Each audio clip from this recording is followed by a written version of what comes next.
चाचा और भतीजा की जोड़ी को जनता समझ चुकी है। ये जल्द इस्तीफा देंगे, नहीं देंगे कि उस हत्यारे का नाम जुड़े। और वह भारतीय जनता पार्टी सत्ता से अलग हुई है, करीब 1500 से अधिक हत्याएं बिहार में हो चुकी है।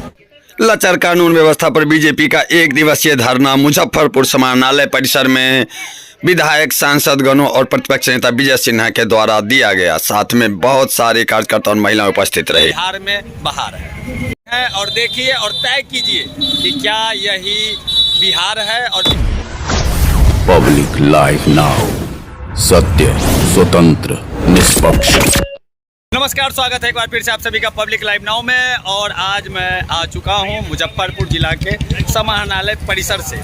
अभी आपको हम दिखा रहे हैं कि कोठिया में जो हत्याकांड हुई थी, राहुल सहनी नाम के किशोर की जो गोली मार के हत्या कर दी गई थी, उसके लिए बीजेपी मुजफ्फरपुर द्वारा 1 दिवसीय धरना दिया जा रहा है, जिसमें बिहार विधानसभा के प्रतिपक्ष नेता माननीय विजय सिन्हा जी का भी आना हुआ है। आखिर क्या कुछ कहना है, और बीजेपी के विभिन्न नेतृत्वकर्ताओं का, माननीय जिलाध्यक्ष महोदय हों और भी नेतृत्वकर्ता जो भी हैं, विधायकगण हैं, क्या क्या कहना है इस मामले में, और गिरती हुई कानून व्यवस्था और ध्वस्त होती व्यवस्थाओं पे क्या उद्देश्य है आज के धरना प्रदर्शन का? काटी के कोठिया गांव में राहुल सहनी के हत्या के विरोध में आज भारतीय जनता पार्टी मुजफ्फरपुर में इस धरना का आयोजन किया। यह हत्या एक सोची समझी बिहार में जो अराजकता फैली हुई है, उस अराजकता का एक परिणाम है। जब से भारतीय जनता पार्टी सत्ता से अलग हुई है, करीब 1500 से अधिक हत्याएं बिहार में हो चुकी है। और जिस ढंग से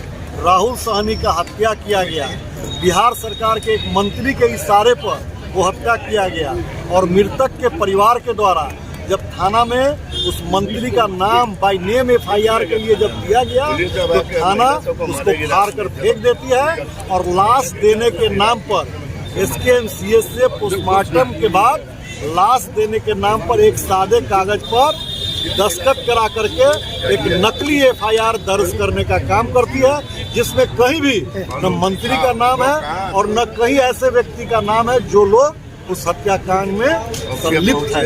इसके विरोध करते हुए भारतीय जनता पार्टी सड़क से लेकर के सदन तक इस हत्याकांड में इंसाफ दिलाने के लिए हम लोग आज धरना दे रहे हैं। आगे जरूरत पड़ेगा, अगले 27 तारीख से सदन चालू हो रहा है। हमारे स्थानीय विधायक, नेता, प्रतिपक्ष सभी लोग इस आवाज़ को सदन में उठाएंगे, और उस विधायक जो काटी के हैं, जो मंत्री हैं, उनको बर्खास्त किया जाएगा। उन पर जब तक मुकदमा नहीं चलाया जाएगा, यह संघर्ष निरंतर चलता रहेगा।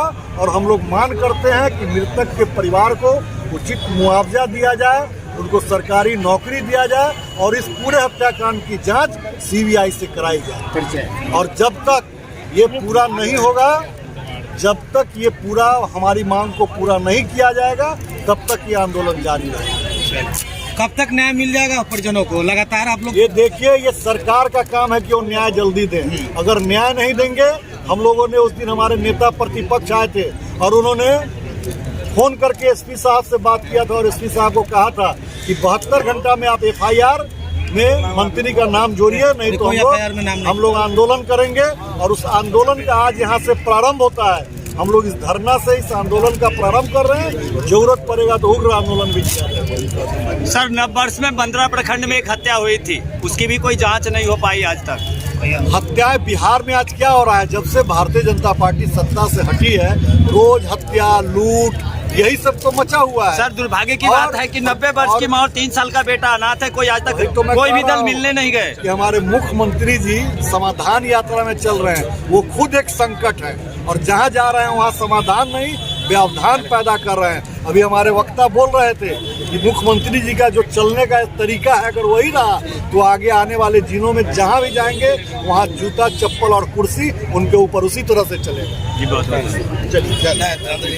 कब तक न्याय मिलेगा परिजनों को? लगातार टीका टिप्पणी हो रही है, न्याय की कोई बातें नहीं है। हम सभी लोग सरकार को इस धरना के माध्यम से संकेत देना चाहते हैं। अविलंब हमारे नेता विरोधी दल और मैं भी खुद बात किया था, और SP और DSP से सारी बातें हुई थी, लेकिन अभी तक धरना के माध्यम से मैं कहना चाहता हूं कि आपने उस FIR में मृतक के पिता के कहने पर जो नाम जोड़ना था मुख्य अभियुक्त का, आपने नाम नहीं जोड़ा है।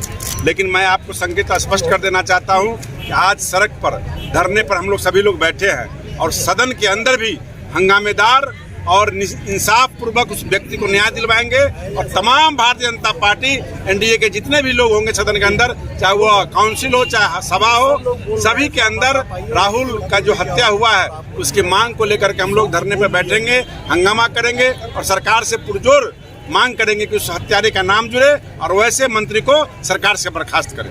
छाई को टेंडर मुक्त कब कराइएगा? पहले वो फ्री था। ये सबसे पहली बात है कि ये सरकार जो बनी है अपना आय इनका समाप्त हो गया है और आय को बढ़ाने के लिए खोज करके जो चीज फ्री चीज था, जैसे किसानों की मिट्टी आज अपना भी काटता है तो उसके जेसीबी और उसका ट्रैक्टर, उसका लेबर, मुंशी मैनेजर को थाने के अंदर बंद किया जाता है। छाई फ्री था, उस पर टैक्स बांध दिया गया है। जमीन का अनाप शनाप रेट बढ़ाता करके टैक्स वसूला जा रहा है। तो इनका जो दारूबंदी जो किए हैं उसके भरपाई के लिए अनेक तरह का टैक्स कर रहे हैं। तो जनता जान चुकी है। मैं स्पष्ट कर देना चाहता हूं कि नीतीश कुमार जी का समय लग चुका है, बद पिट चुका है। इनके अब रहने का कोई जरूरत नहीं है। इनके चाचा और भतीजा की जोड़ी को जनता समझ चुकी है। ये जल्द इस्तीफा देंगे, नहीं तो आने वाला समय मैं आपको विश्वास दिलाता हूँ, मार्च के अंदर ही मैं विश्वास दिलाता हूँ ये सरकार नहीं चलेगी और जनता नई सरकार को चुन के भेजेगी।